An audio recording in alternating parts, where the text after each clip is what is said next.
Hello guys, good morning. Ito naman ang aming morning routine. We are going to jog and also walking around. Yan. Dadalhin ko kayo sa Hong Kong, dito sa Tungchung Park. Diba? Park ng Hong Kong. Ito po ang park ng Hong Kong. Be careful. Yan. Be careful. Oops. Gotcha. Yan. Ito po ang park ng Hong Kong. Diba? Please leash your dog with mouth strap in the park. Yan. Ibig sabihin, yan, alam nyo na ibig sabihin nun. So, lahat ng tao dito, sinusunod nila yon. Ganito sila na nagsumusunod sa batas. Ito naman, exercisean. Yan, ganito. Dito yung mga adult or mga bata din na mga nasa ano lang, mga age 7. Dito sila nagpi-play, nag-exercise. Yan. Yes. Remove your face mask. Yan, ganito po ang Hong Kong. Yan. Diyan naman ang aming tirahan. Inside the bag. Yan, yan ang aming, dyan kami nakatira sa Caribbean. Yan. Dito, ito po ang park nila. Diba? Ang linis. At may free wifi din po sila dito. Ayan ang playground ng mga bata. Yan. O diba, silungan pag umulan. May ilaw pa. Yan, ganyan po. Maintain ang cleanliness ng Tungchung Park. Actually, they call this dog park kasi dun po yung mga aso. Yan, dyan, nandyan po yung mga dog. Okay, dyan po sila. Ito po. Ayan, ayun diba yung mga aso, nakita nyo? Ayan po. Kaya tinatawag nila tong dog park. Kasi nandyan. Yung may mga ano kasi, yung mga may alagang aso at may alagang bata. So, nandyan yung mga aso nila. Nandito naman yung mga alaga nila.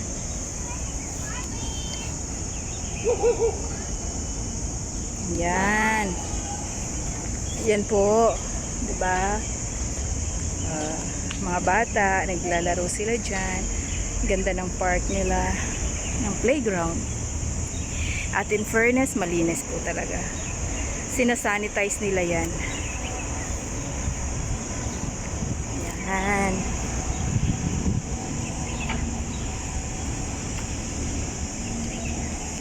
Sinasanitize nila ang ganyan. At saka malaki po ang park na to. Kaya po, 'di ba, nandun yung mga hello, ito ulitin ko. Ito po yung yan po ang dog park. Yan, may mga dog diyan. Ayan no. You see, ayan po. Yan, dog park 'yan. Tapos doon naman po mga exercisean po 'yun ng matatanda. Yan.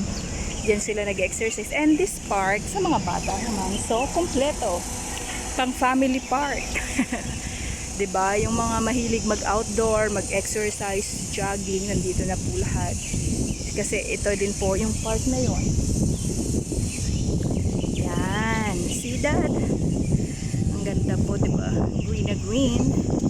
Mag-mosquito repellent ka na lang po kasi medyo malamok. Yan, ako papakin ang lamok eh. Maitim kasi. Yan. Tsaka maganda talaga ang park nila, talagang inaano nila, nililinis, diba? Yan, tapos ayun naman yung building sa kabila. Ayan. Ayan naman ang tawag sa building na yan ay Coastal Skyline. Yes, tapos ito, yan, malaki yung park na to eh, hanggang dun sa dulo. Ang gaganda. Tapos yun naman doon sa park na yun, hotel po yan, Sheraton. Hindi lang makita eh kasi may ano siya. Ayan o, Sheraton Hotel yan. Tapos yun yung highway. Yan. Diba? Ang ganda dito. Yan.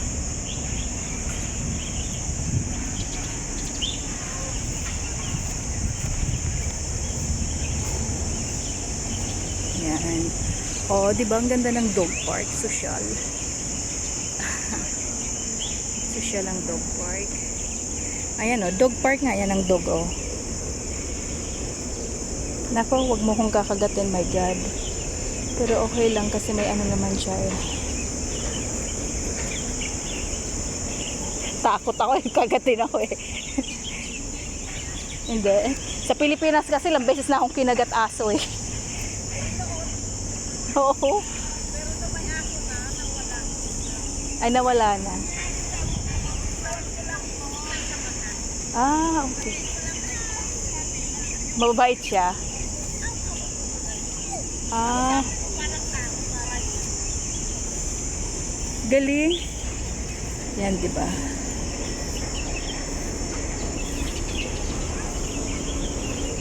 Sabi ng aming doggy. Victoria! Nag-i-slide siya. Ayan din. Di ba maraming building? Yan, school yan. Tapos yon, Caribbean din yung apat na yon. Pero ano siya? That's called Phase 1, Phase 2, Phase 3. Yan. Di ba? Tatlo-tatlo. Kaya Phase 3 lang. Pero yung Phase 1 po, apat siya. Yan. Yun naman visionary. Yun naman Century Link. Oh, di ba? Alam na alam ko, no. Ito ang favorite tambayan ko kasi nakaka-relax. As in talaga. Tsaka malinis po siya. Yan, lagi po siya nililinis. Ganito rin, saan kaya ako makakakita ng park sa Pilipinas na ganito kalinis? Walang basura, walang mga bote, mga dahon lang. 'Di ba? You see? So amazing. Kaya naman natin 'yan eh. Kaya lang tamad lang kasi mga Pilipino karamihan. Tapon dito, tapon doon. Tapos tayo lang naman ang nagsasuffer, 'di ba? So hope sana po mabago po 'yon. And that's why I'm showing you how Hong Kong maintain their cleanliness of their surrounding. Mahalaga po sa kanila yon. Yan, di ba?